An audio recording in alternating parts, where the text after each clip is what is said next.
تنمرث محشي فرنبي ميلا توراد نسلي تدويلتي كخدم رفيقنا الشيخ أبو علامة جوري الوحيد الدكتور غالب بن شيخ دي سلوين الكونغري أقرغلان نديانث.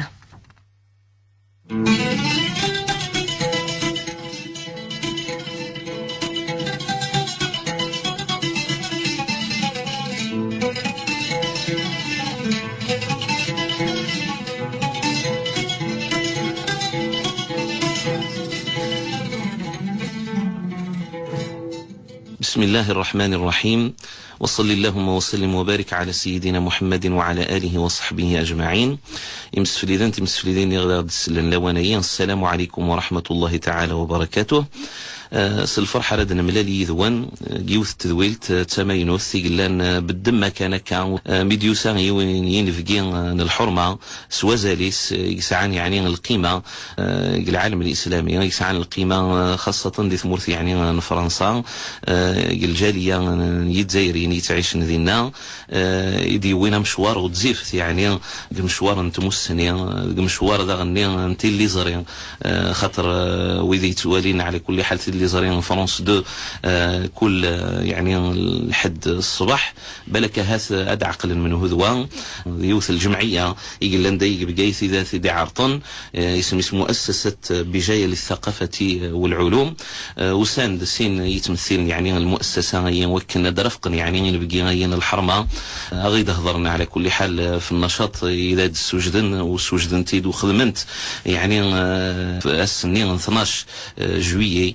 يقعدان زراني يعني الغاشي الله يبارك كم كي إذا يطرى يعني النشاط النيل وين الدكتور غالب بن شيخ يسعدان يونس سارق سوازاليس يخام دار الثقافة يعني ضيق في قايس جذلس يرني ملال اكو ذي مسنوان اكو يعني لي زانتيليكتوال نديا تمورث نفقايس سقردش نخير لا تمثال يعني يدي شودنا كاغر ثمسن يعني يدي شودن يعني ريال لس نويني نستخدم يثوذرثنا.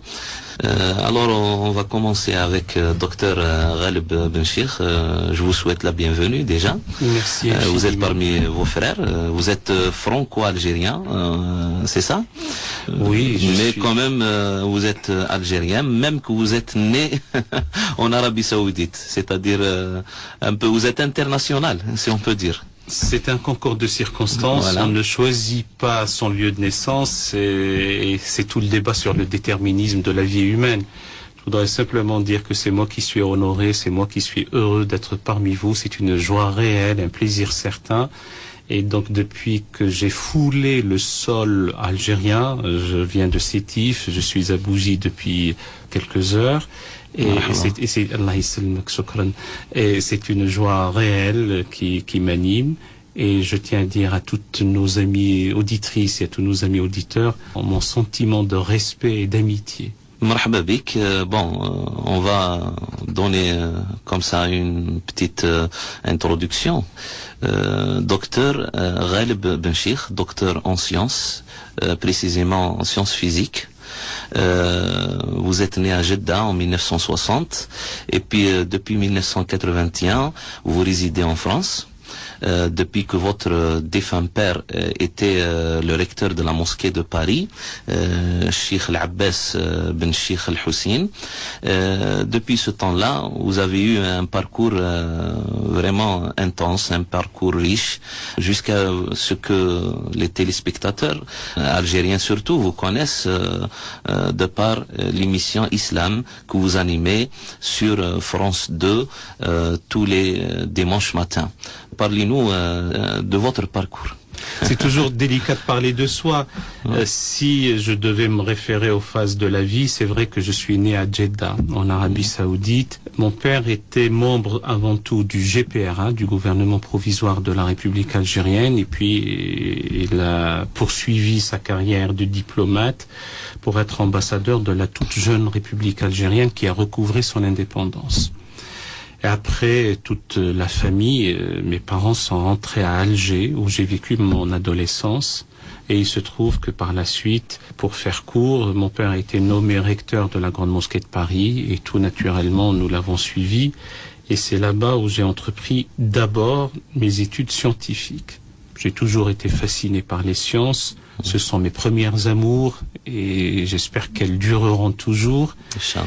Inch'Allah. Simplement, et le simplement n'est pas une restriction, c'est qu'au moment où je rédigeais ma thèse, je me suis dit, tout de même, je ne vais pas passer ma vie à décrypter le monde en résolvant des équations mathématiques. Alors, il fallait faire quelques études philosophiques, théologiques, etc. Alors, c'est vrai en aussi. parallèle. C'est vrai que je m'étais inscrit d'abord à l'Institut de l'histoire des sciences, histoire de comprendre ce qu'on appelle l'évolution des idées scientifiques. Ouais.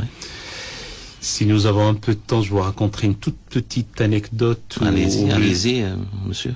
Où le jour où je suis entré dans les locaux, notre professeur, Philippe de Rouillon, on est toujours marqué par les noms des professeurs qui sont d'une grande stature, il nous a dit, vous voyez le bureau meuble et la chaise derrière, donc le bureau physique, ben, ça date depuis Gaston Bachelard. Et on les avait pas bougés. Et je m'étais dit, in petto, intérieurement, je suis dans un lieu chargé. Ouais. Chargé d'histoire, mais il y a aussi une densité scientifique derrière. Après, j'ai fait un peu d'épistémologie, et puis le glissement s'est fait vers ce qu'on appelle la pensée générale.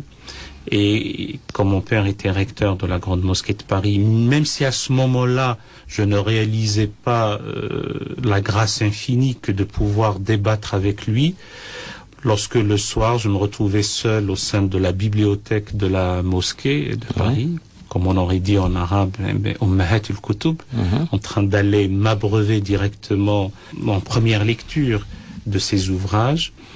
Quand il avait le temps et quand je ne voulais pas échapper au droit de regard du papa parce qu'il nous écrasait de sa stature, je me hardissais pour lui poser telle ou telle question et ça a amorcé quelques débats. Ben, je vais ouvrir une petite parenthèse parce que parmi vos préoccupations et les thèses ou les thèmes qui vous tiennent à cœur, c'est la relation entre la foi et la raison, la relation entre la religion et la science. Quelles sont vos perspectives dans ce domaine-là, ou vos préoccupations d'aujourd'hui aussi? C'est vrai que pour certains, faire de la physique ce que la prétention des physiciens leur fait dire la science dure, la science pure, la science exacte d'un côté, et de l'autre côté les considérations métaphysiques, ce qui relève de la foi. On est d'un côté dans le domaine de la connaissance, dans l'autre dans le domaine de la croyance. Ouais. Pour d'aucuns, on vit une schizophrénie réelle. Pour d'autres, c'est une symbiose. Même, c'est-à-dire surtout, d'autant plus que le fardeau, c'est-à-dire de ce combat qu'il y avait ces derniers siècles entre la théologie, entre parenthèses chrétienne, et c'est-à-dire les détracteurs de la lumière en Europe. Peut-être c'est un fardeau de plus. Alors vous avez tout à fait raison d'évoquer ce qu'on appelle l'épisode Galilée. Voilà. C'est comme ça pour faire court. En réalité, il y a eu 4 temps. Il y a eu le conflit, il y a eu à un moment donné l'indifférence, puis par la suite le dialogue, et maintenant, pour certains, pourquoi pas une symbiose. Donc je résume les 4 temps forts. Le conflit véritable entre l'Église ou d'une manière générale la religion, chose que la tradition religieuse islamique n'a pas connue. Ça ne veut pas dire que nous ne pâtissons pas de certaines tares sur lesquelles nous reviendrions, mais en tout cas, le précédent Galilée n'a pas eu lieu en contexte islamique. Donc ce que je le dis d'une manière générale dans les relations science et spiritualité. Donc il y a eu le conflit, il y a eu par la suite une sorte d'indifférence, puis à un moment donné, grâce à quelques théologiens, et puis par la suite, grâce aussi au truchement d'astrophysiciens, de physiciens, de biologistes, un début de dialogue, et maintenant, par exemple à Oxford, il y a une chaire de religion et science, ou science et religion. De toutes les religions? Religion avec grand R, on va dire, particulièrement le monothéisme abrahamique, judéo-islamo-chrétien, mais il y a encore d'autres approches religieuses émanantes d'Extrême-Orient, donc le bouddhisme, le shintoïsme, l'hindouisme, etc. Alors votre serviteur, à titre personnel, essaye de dire que pour le croyant, l'homme et la femme de foi, nous avons deux livres à lire. Ouais. Le livre univers et le livre révélé. Il se trouve que les versets, les signes de Dieu, qui ne sont rien d'autre que les versets dans le livre révélé, renvoient dans une sorte d'isomorphisme au livre univers. Et plus on essaye de comprendre, on pénètre les arcanes, notamment de la matière, plus on est saisi. Je ne suis pas en train de dire que la foi est mathématisable. Je suis simplement en train de dire que l'émotion qui sous-tend la découverte scientifique, l'intelligibilité du monde, renvoie, pour certains, pas nécessairement pour l'ensemble des physiciens, mais pour certains, à l'idée de l'auteur premier, à l'idée de l'être premier. Enfin, vous m'avez mis sur un domaine qui me tient à cœur, donc je risque d'être intarissable et je ne voudrais pas être prolixe. Prenez votre temps, hein. Oh, merci. Vous savez, le format que vous m'offrez là, on ne le trouve nulle part ailleurs. 3 minutes, c'est 3 minutes. Et donc, j'étais en train de dire que, en réalité, la typologie, sans vouloir compartimenter les consciences humaines comme ça dans des catégories, est de 3 ordres. Vous avez ceux qui disent de nihil ou nihil, rien de rien, rien n'émane de rien, il n'y a pas de création ex nihilo. C'est la nature qui est venue comme ça, etc. Bon, in fine, on peut leur dire c'est très bien tout ça, ça reste recevable, mais ce n'est qu'une profession de foi. Laquelle profession de foi repose sur la négation de l'être premier. C'est-à-dire que vous croyez, tout de même, à l'inexistence d'un Dieu, et c'est une croyance. Mais c'est une croyance. Voilà. Il y a la deuxième catégorie que j'ose présenter un peu à la manière du poète Juvénal qui disait Vitamin pendere vero. Ma vie durant, je chercherai la vérité. Je ne tranche pas. C'est la quête de la vérité. Je reste agnostique. A, préfixe privatif. Gnostique, gnosis, connaissance. Je ne tranche pas, je n'ai pas de connaissance là-dedans, moi ça me dépasse, l'idée que je me fais de la vérité est telle que je ne peux pas trancher d'un côté ou de l'autre, j'oscille. C'est une position à la fois admirable, douloureuse même, coûteuse. Et c'est l'idée aussi que nous nous faisons de la dignité de l'homme qui fait qu'il n'abdique pas facilement parce qu'on lui avait raconté quelque chose. Il cherche toujours. Troisième catégorie, c'est celle de ceux qui disent il y a peut-être une origine non mécanique à tous les mécanismes. Il y a peut-être un fondateur du hasard anti-hasard. Il y a une force motrice, il y a une intelligence suprême, et que nous appelons Dieu. J'ajoute pour ma part, faisant allusion à un hadith qudsi, ce qu'on appelle un aphorisme de la tradition sainte, eh bien Dieu préférerait qu'on vienne à sa rencontre le jour du jugement dernier tout en cherchant après lui, qu'en ayant cru en lui tout en le méconnaissant. Et qu'est-ce que c'est que le méconnaître? C'est de ne pas l'honorer dans son icône et vicaire sur terre qu'est l'homme. Réceptacle du souffle divin, récipiendaire de cette effusion de bonté et de miséricorde qui émane continuellement de l'être premier. Vous expliquez vraiment avec des citations formidables, Monsieur Ghaleb Benchir. Mais j'ouvre une parenthèse dans ce thème-là, c'est que même en France, il y a plus d'une vingtaine d'années, il y a un éminent savant qui a pris ce cours-là, qui a pris cette destinée-là, de rassembler un petit peu les idées vers une relation étroite entre la religion et la science, la raison. Monsieur Maurice Bucaille, peut-être que vous l'avez côtoyé d'une certaine manière. Parlez-nous un petit peu de son aventure, si on peut Alors, mon cher ami, c'est vrai que j'ai eu l'insigne privilège de connaître le professeur Maurice Bucaille, en dépit de la différence d'âge que nous avions. Je l'ai connu et nous avons parlé, échangé physiquement. En revanche, mais avec le respect absolu que j'ai pour son œuvre, pour sa stature, pour son intégrité intellectuelle, sa probité d'homme, de nos jours, il y a un système de pensée qu'on appelle le bucaïsme, relativement à Maurice Bucaille. C'est qu'il y a un débat, je ne dis pas qu'il faut le trancher dans un sens ou dans l'autre, c'est de dire que les considérations, du point de vue purement épistémologique, l'épistémé, la science des sciences, ne nous semblent pas dans le même registre. Il y a le registre de la science, la description du monde. Pour les néopositivistes de l'entre-deux-guerres, il n'est de conception que scientifique du monde, et on a le registre de la foi. Vouloir étayer les données de la foi par les découvertes scientifiques, on peut le faire. C'est un peu risqué. On peut, mais Ouais. ce n'est pas pertinent épistémologiquement parlant, d'un côté, et de l'autre, vouloir aussi pourfendre ou pas, ou adouber, si j'ose dire, ou cautionner telle ou telle découverte scientifique par des données révélées, ce n'est pas pertinent scientifiquement parlant. Et c'est là la réserve pour certains, ou disons de ce que désormais on appelle le système de pensée, le bucaïsme.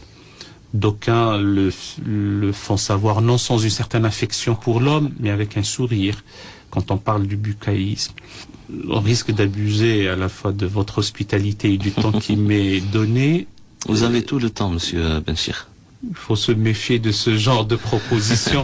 Il y a certaines personnes qui sont plutôt placides et réservées, mais devant un micro, elles se découvrent d'une grande prolixité. Bon, j'étais en train de dire que, en réalité, il y a eu un conflit qui a perduré depuis, on a parlé de l'épisode ou du précédent, de l'incident, et le mot incident est un doux euphémisme, Galilée jusqu'au 19e siècle. Ouais. Et là, il y a eu le triomphe arrogant du scientisme. Et le isme étouffe la racine, dans tous les cas. L'écologisme a tué l'écologie, le marxisme a étouffé Marx, l'islamisme a étouffé l'islam. C'est l'idéologie, qui rentre... Et donc le triomphe arrogant du scientisme était tel que de dire, avec beaucoup d'ironie, ah ben vous savez, on lit dans la Bible que le soleil est venu après les feuilles, parce que jour 1, jour 2 dans la Genèse, et curieusement, la création du luminaire soleil, selon l'écrit biblique, est venue postérieurement aux arbres. Et donc, on nous rigolait au nez en nous disant que, ah ben vous vous rendez compte, il peut pas y avoir de photosynthèse, pas de chlorophylle, etc. Qui n'est pas logique, voilà. Du moins scientifiquement. Du moins scientifique. Et certains ajoutent l'adverbe scientifiquement pour être péremptoire. Et ils ajoutent, vous vous rendez compte, est-ce qu'il y avait dans l'arche de Noé le tamanoir du Chili ? Est-ce qu'il y avait les marsupiaux d'Australie dans la dite arche de Noé? Et il continue, vous vous rendez compte, on vient nous parler d'une naissance miraculeuse du Christ. Allez, peut-être, on peut croire à une parthénogenèse. Mais bon, la parthénogenèse n'est peut-être pas pour l'être humain. Et donc, on arrive dans des considérations où d'un côté, les pourfendeurs de la religion, avec ironie, ai-je dit, cite comme ça des exemples, et puis les autres qui disent ah mais vous vous rendez compte, il est dit, alors cette fois-ci peut-être pour les versets coraniques, qu'il y a de l'eau douce entre deux eaux salées, et donc là on a le fameux confluent des deux mers. J'en appelle à une certaine prudence à ce genre d'approche. Là aussi pour deux raisons. D'abord, la science est en perpétuelle mutation. Ce qui a été considéré comme une vérité irréfragable du temps de Ptolémée a été balayé justement par Galilée. Et ce qui a été considéré comme une vérité incontournable du temps de Newton, ça a été balayé par Einstein. Einstein lui-même disait... C'est-à-dire que les vérités scientifiques sont instables. Les vérités scientifiques sont, hormis les constantes universelles, hormis... encore que là vous m'emmenez sur un autre terrain glissant qui est qu'est-ce que c'est qu'une théorie scientifique. Pour Karl Popper, une théorie scientifique n'est véritablement une théorie que si elle est réfutable. Une théorie scientifique n'est qu'un modèle falsifiable. Il peut avoir son élégance, sa beauté, sa pertinence, sa validité mathématique. C'est un modèle, parfois même en grande construction, jusqu'au jour où il y a des petits éléments qui sont considérés comme des intrus ou des exclus par rapport à la théorie. Qui peuvent refuter si elle est suffisamment... remettre en cause toute la théorie. Et si elle est suffisamment puissante, elle les englobe. Elle élargit l'enceinte, parce qu'une théorie a une sorte d'enceinte. Lui, il parle de belt, une sorte de ceinture. Petit à petit, elle englobe et elle phagocyte en quelque sorte les cas isolés qui dans un premier temps, n'entre pas dans la dite théorie, mais elle est suffisamment puissante. Le modèle mathématique qui la sous-tend est tel que finalement ça fonctionne jusqu'au jour où il y en aura une exception. Alors on va dire c'est l'exception qui confirme la règle. Puis on va y avoir une deuxième, puis on va y avoir une troisième. Et du coup, elle va être mise au rebut comme une belle théorie, mais finalement, elle n'est plus valable. Alors pourquoi dit-on une science exacte? Il y a des sciences exactes, c'est-à-dire où il y a des résultats vérifiables, on peut réitérer, c'est-à-dire l'expérimentation, l'expérience, etc., et arriver au même résultat. Lorsque vous dites que tout est instable, moi j'ouvre une brèche pour vous poser une question. Alors quelle est votre position vis-à-vis de ce qu'on appelle aujourd'hui le miracle scientifique du Coran et de la tradition prophétique? Permettez-moi de revenir d'un mot sur ce que vous m'aviez posé comme question. Je n'ai pas dit que c'est instable. Ce que je veux dire, c'est que non seulement la science est en perpétuelle mutation et elle avance par saut cumulatif. C'est-à-dire que Newton n'a pas balayé Ptolémée, a construit dessus.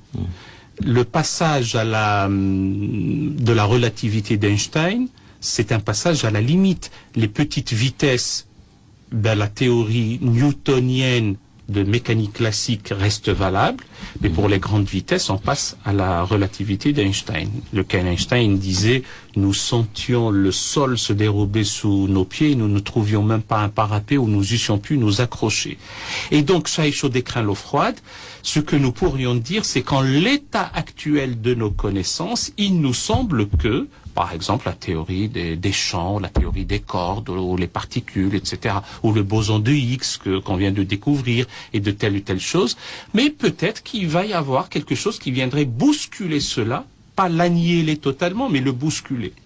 Donc, arrimer le discours religieux, et notamment des versets coraniques et autres, à un moment donné de l'état de la science, ce que je veux dire, sans vouloir être ni un donneur de leçons, ni être, comme on le dit en arabe, mu'taddan bi ra'yi.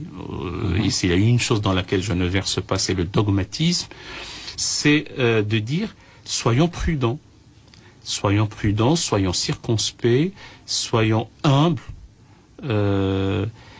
Il y a une approche allégorique, métaphorique, symbolique, anagogique, c'est un terme technique. L'anagogie, c'est ta'wil. C'est je ne veux pas rebuter nos auditrices et nos auditeurs par des termes techniques où l'on aurait à décrocher, même si je fais confiance à leur sagacité. C'est que, de ce point de vue-là, vouloir, à un moment donné de l'histoire et de l'évolution du temps, figer en quelque sorte certaines découvertes scientifiques, et on est ravi parce que ça conforte la foi de voir qu'il y a une certaine conformité avec les versets coraniques.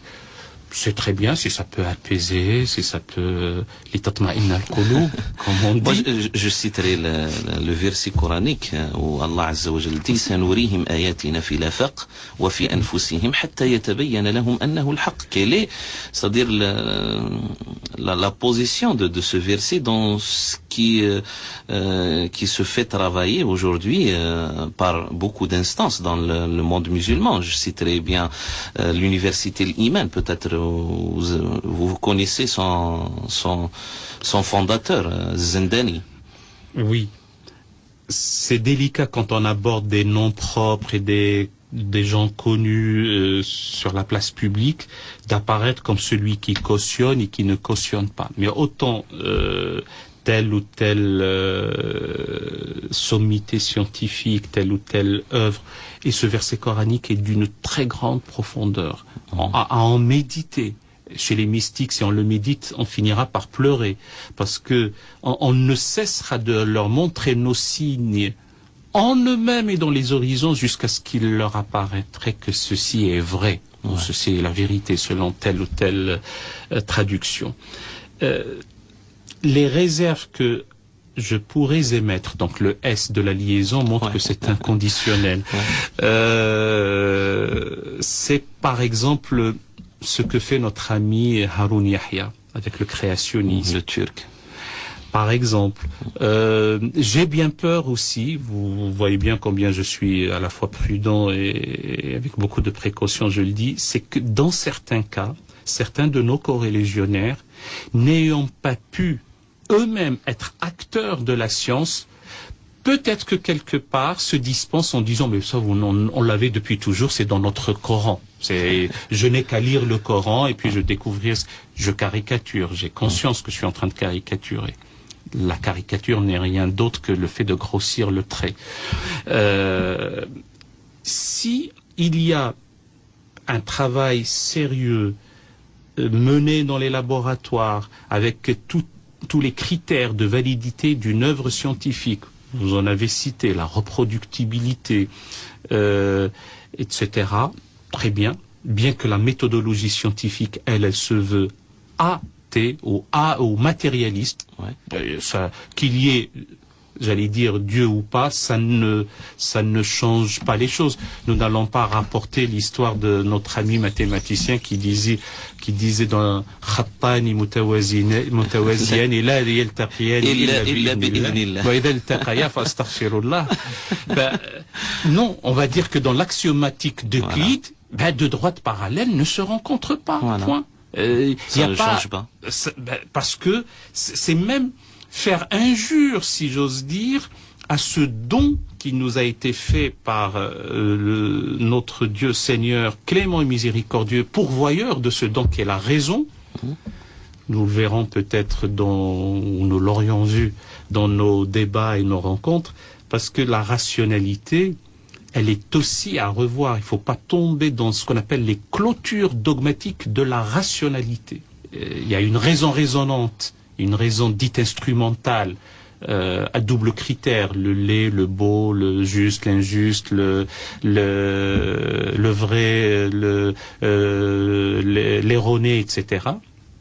Mais peut-être que nous devons aussi être derrière, on aura l'occasion peut-être de le développer dans une autre occasion, ce qu'on appelle une raison émergente, qui allie à la fois les ressources inventives de la technoscience, mais aussi l'invariant besoin de transcendance que ressent l'homme. Alors, de ce que j'ai compris, si j'ai bien compris, bien sûr, Monsieur Ghaleb Benchir, c'est que vous êtes pour ce lien-là entre le scientifique et le religieux, mais en étant toujours, c'est-à-dire prudent. C'est ça? Alors non seulement vous avez tout à fait compris, mais vous m'avez renvoyé à être plus simple pour nos amis auditeurs, parce que par paresse intellectuelle, on se laisse aller à des choses qu'on connaît, voilà. Et donc il faut se faire œuvre de pédagogie et d'expliquer. Donc non seulement vous avez compris, et vous avez fait œuvre pie et utile pour nos amis auditrices et auditeurs, je tiens beaucoup aux auditrices, d'expliquer ça. Oui, votre serviteur, comme homme de foi,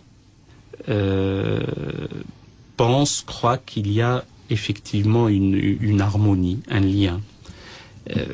Simplement, ne nous emballons pas, et puis il faut de la prudence, de l'humilité, de la distance, de la froideur d'esprit, de l'ascèse intellectuelle, j'entends. Et ne pas toujours trancher sur des thèmes, c'est-à-dire l'exégèse du Coran. Je cite bien l'exégèse du Coran. Oui, vous savez, depuis tout à l'heure, nous avons ouvert des chantiers à chaque fois.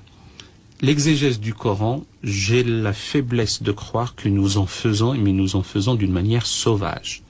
Combien de nos amis, combien de colloques, de symposia, de congrès, de séminaires ou de simples rencontres où nous entendons l'un et l'autre nous exhiber un verset coranique. Or, les versets coraniques sont en tension linguistique avec ce qui précède et avec ce qui suit.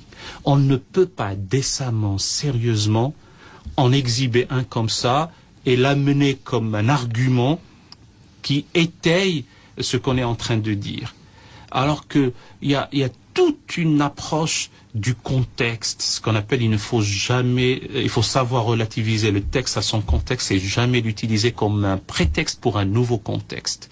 Donc cette exégèse, nous tenons enfin quelques-uns, surtout ceux qui savent infiniment mieux que moi, à ce qu'elle soit rigoureuse, est-ce qu'elle soit moderne, est-ce qu'elle soit raffinée, est-ce qu'elle soit pertinente et est-ce qu'elle fasse appel à ce qu'on appelle les SHS, les sciences de l'homme et de la société. Bon, on peut ouvrir alors un autre volet de votre vie, parce que vous êtes scientifique, vous êtes aussi un homme de pensée, je dirais bien un philosophe aussi, et quelqu'un qui s'intéresse à la théologie et qui s'intéresse aussi à la sociologie. Vous dirigez un campus universitaire privé au sud de Paris. Parlez-nous de cet institut-là, si vous voulez. Alors, c'est pas de la fausse modestie. On ne mérite le titre de philosophe que bien plus tard et bien après sa mort. Durant sa vie, on est un aspirant à. Les Grecs auraient parlé de philalète, phil, aimer, aletheia, la vérité. Aimer la vérité ou aspirer à quelque chose. Scientifique ou physicien, il faut rester petit devant les nobelisables ou les prix Nobel. En revanche, c'est vrai que après avoir fait quelques recherches au CNRS.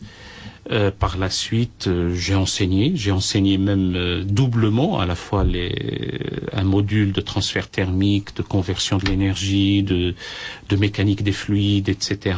Et ma thèse a porté justement sur les écoulements en microgravité.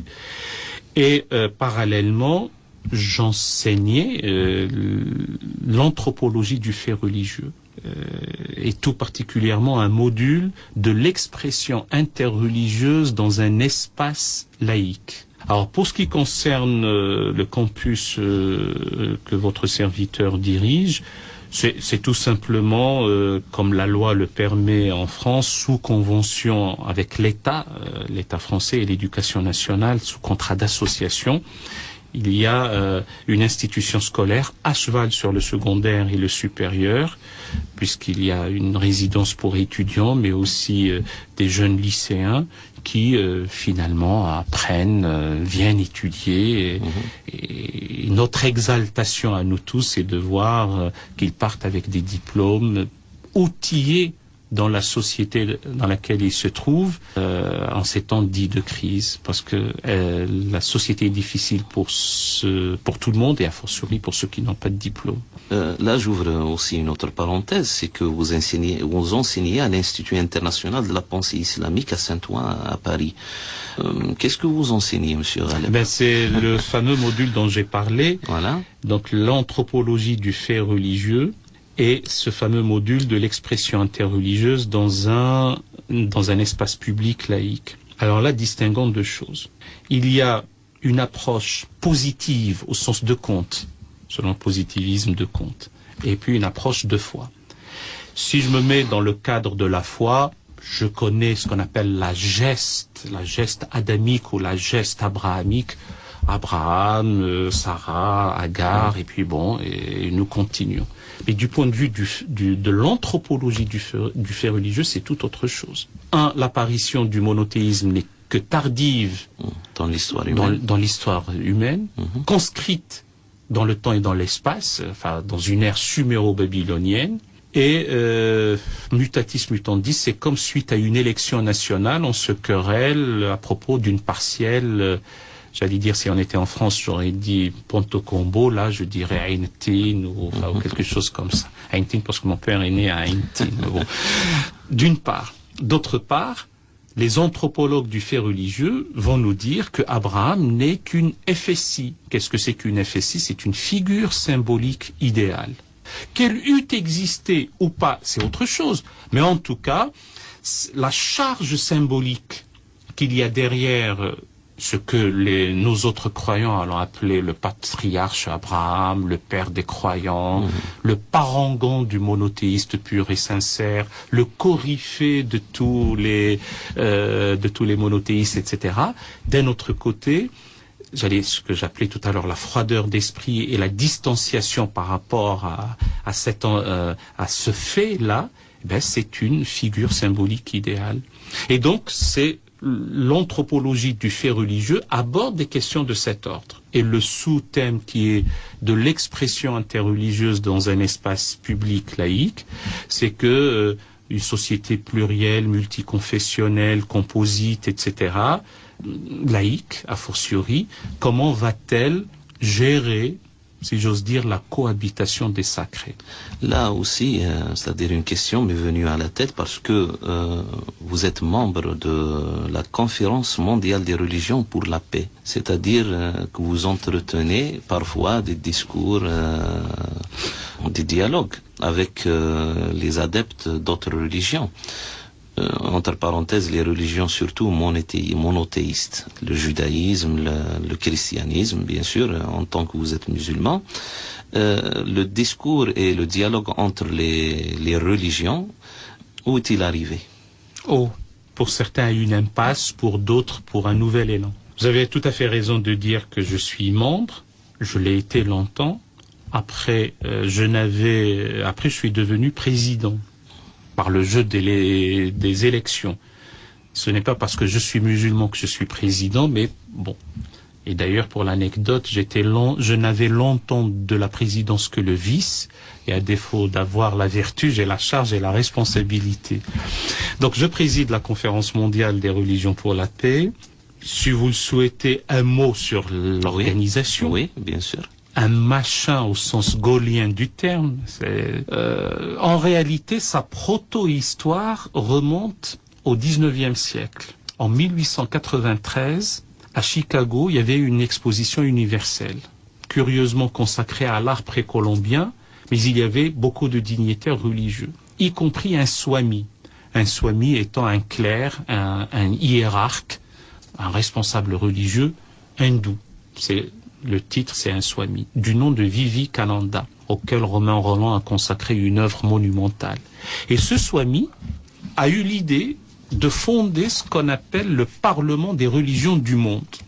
Et il a réuni autour de lui les adeptes ou les dignitaires du monothéisme abrahamique, judéo-islamo-chrétien, avec toutes ses confessions. Et il a aussi étendu ce Parlement aux représentants des grandes traditions religieuses de l'humanité. Et ce qui est curieux, c'est qu'eu égard aux moyens de communication de l'époque, ce Parlement des religions du monde se réunissait et fonctionnait jusqu'à la Première Guerre mondiale. À l'époque, on pensait qu'il n'y en avait qu'une seule et on parlait de la Grande Guerre. Et il se trouve qu'elle lui était fatale, ou quasiment. Donc il était un peu mis en veilleuse. La Seconde Guerre mondiale, celle-là l'avait totalement anéanti. Mais certains membres du Parlement des religions du monde ont voulu le ressusciter sous une autre forme. Donc d'une manière officieuse, avec le plus jamais ça, ils ont fondé la Conférence mondiale des religions pour la paix. WCRP, World Conference of Religions for Peace. Une petite question, Monsieur Ghalib Benchir. Tafadal. C'est-à-dire, les membres de cette fondation-là, est-ce qu'ils représentent des institutions? Alors, ce n'est pas l'Église en tant que telle ou Jamiat al-Azhar en tant que telle qui sont présentes, mais ce sont des personnalités qui ne sont pas en rupture de banc dans leur propre communauté. Alors, pour faire court, et vous avez raison de me poser la question, c'est-à-dire qu'il y a des évêques, des rabbins, des mouftis. Il y a le moufti de Sarajevo, Mustafa Silic, il y a le prince Talal, Hassan ibn Talal, par exemple Al-Ghazi, de son vivant le président Wahid, le président indonésien, etc. Alors, en quoi ça consiste? Ça consiste en une sorte de diplomatie parallèle, une diplomatie de l'ombre, où l'on va in situ, dans les lieux de conflit et des tensions de par le monde, surtout quand le conflit se drape dans un discours et dans des justifications d'ordre religieux. C'est pour dire aussi bien à l'évêque du coin ou à l'imam du coin ou au rabbin du coin, on a même des références scripturaires auxquelles vous adhérez. D'un côté, il est dit tu tends la joue pour une autre, de l'autre aime ton prochain pour toi-même. Notre fameux verset coranique de la sourate 41, le verset 34, la bonne action et la mauvaise ne sauraient aller de pair, rends le bien pour le mal et tu verras celui dont une inimitié te séparait se transformer en ami et protecteur chaleureux. Eh bien, ولا تستوي الحسنة ولا السيئة ادفع بالتي هي أحسن فإذا الذي بينك وبينه عداوة كأنه ولي حميم وما يلقاها إلا الذين صبروا وما يلقاها إلا ذو حظ عظيم. La suite, elle est encore merveilleuse. Donc c'est on rappelle ça à ces dignitaires, les hiérarques qui sont sur place, pour leur dire, pour stopper la vengeance, au moins que la riposte soit proportionnée, au moins. Si vous n'arrivez pas, vous hissez aux exigences de ce qui est dans vos propres références. وإن عاقبتم فعاقبوا بمثل ما عوقبتم به ولا تعتدوا. Et que le ressentiment que vous puissiez nourrir à l'égard d'un peuple ne vous pousse à être injuste. لا يجرمنكم شنآن قوم على ألا تعدلوا اعدلوا هو أقرب للتقوى. Là, je vais ouvrir une petite parenthèse aussi pour parler du terrorisme, de l'intégrisme, peut-être qui rend la pierre par 10 ou je sais pas moi, mais quand même qui est en train un petit peu de faire mal au vécu des musulmans, au vécu quotidien des musulmans. Alors mon cher ami, j'enlèverai le quand même. Ces actions criminelles, cette vilainie, cette ignominie nous mine. Vous avez peut-être senti que j'étais un peu passionné par-ci, par-là, mais là je me mets en colère parce que je suis révolté de trouver des illuminés exaltés, autoproclamés seuls procurateurs de Dieu, défenseurs exclusifs de ses droits alors qu'ils ne cessent de tout bafouer. Leur responsabilité de criminels devant Dieu et devant les hommes est plus, elle est établie, mais la responsabilité aussi des hiérarques musulmans, elle est tout autant. On a kidnappé 200 lycéennes, les condamnations, un 13 avril, les condamnations n'ont commencé à venir, pour certaines d'entre elles, le 13 mai. C'est-à-dire un mois plus tard. La frilosité, la pusillanimité, la complicité de fait de nos hiérarques sur ces questions-là, elle est exécrable. Donc, à l'issue de notre émission, nous finissons sur des points qui nous indignent. Alors, le discours imprécatoire ne règle rien, bien entendu. Donc, il y a un énorme travail, des chantiers titanesques pour que ce terrorisme-là abject ne puisse pas sévir. Parce que حينما يذبح باسم الإسلام فالإسلام هو الذي يذبح ويقتل. Mais aussi, bon, condamnons bien sûr, nous condamnons les siens. C'est-à-dire, est-ce que de l'autre côté aussi, chez les hommes de religion, voilà, judaïque ou catholique ou autre, chrétienne, est-ce qu'il y a des condamnations aussi pour les actes qui se font au nom de ces religions-là aussi? Parce qu'on en voit dans le monde. Oui, et on n'a qu'à voir ce qui se passe en Centrafrique ou ce qui se passe sur les extrémistes juifs à Gaza voilà. et qui sont justifiés par le recours à la religion. Et là, vous avez posé la question sur aussi un point de la plus haute importance et c'est très sensible. L'idéal eût été que les condamnations soient de part et d'autre et que l'initiative vienne en interne. Et nous n'avons pas ce qu'on appelle une justice camuséenne ou une conception camuséenne de la justice, puisqu'on attribue à Camus d'avoir dit qu'il préférerait sa mère à la justice. Ouais. Moi, si ma mère a tort, elle a tort. Si elle a raison, elle a raison. Aide ton frère qu'il soit oppresseur ou opprimé. Voilà, hadith al-Nabi sharif, et quand on lui avait dit, on avait posé la question, mais quand il est opprimé, on le comprend, mais quand il est oppresseur, il a dit pour qu'il lève son oppression. Voilà. Donc ça doit être ce qui nous guide. Ce qui est d'autant plus étonnant que il y a la parabole évangélique extraordinaire de la poutre et de la paille. Seigneur Jésus, Isa alayhi salam, disait on regarde la paille qui se trouve dans l'œil du voisin et on oublie la poutre qu'on a dans nos yeux. Donc l'approche éthique, l'approche spirituelle, l'approche responsable, c'est de mettre d'abord de l'ordre chez soi, en soi, et exiger par la suite de l'interlocuteur, quel qu'il soit, de se conformer à son système éthique. D'accord. Là où vous avez... وَلْيَحْكُمْ أَهْلُ الْكِتَابَ وَأَهْلُ الْإِنْجِيلِ بِمَا أُنزِلَ إِلَيْهِمْ, c'est-à-dire c'est de les rendre à se référer à leur texte. Bien entendu. Et d'ailleurs, c'est pour ça que nous avons besoin de biblistes et nous avons besoin d'hébraïsants. On ne va pas nous cantonner dans notre propre cocon comme seul dépositaire de la vérité absolue. Et d'ailleurs, le Coran, c'est-à-dire incite les trois religions ou les adeptes des trois religions à faire ce discours-là. قُلْ يَا أَهْلَ الْكِتَابِ تَعَالَوْا إِلَى كَلِمَةٍ سَوَاءٍ بَيْنَنَا وَبَيْنَكُمْ. Et d'ailleurs, ce verset coranique est l'entête de la fameuse lettre des 138 théologiens qui avait réagi au discours de Ratisbonne du pape Benoît XVI, l'actuel pape émérite. Maintenant, ils ne sont plus 138, puisqu'ils le sont davantage. Et depuis lors, il y a ce qu'on appelle les forums catholico-islamiques ou islamo-catholiques au Vatican. C'est pour dire que là-dessus, puisque vous m'avez posé la question sur le dialogue interreligieux, il y a des choses qui y vont.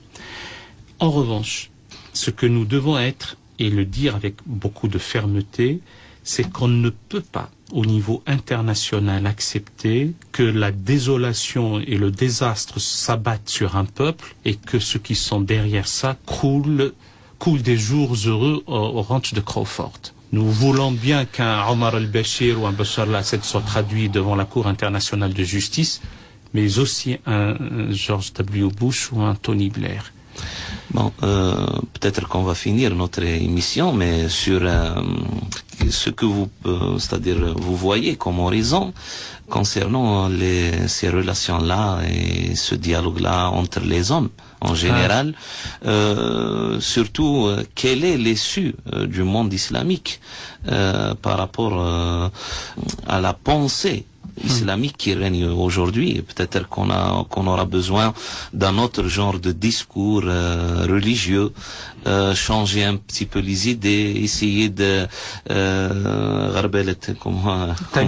tamiser un petit peu notre patrimoine jusqu'en arriver à vivre harmonieusement avec les autres aussi. Alors mon ami, ma difficulté c'est que nous arrivons au terme de l'émission et toute chose a une fin, même les plus belles.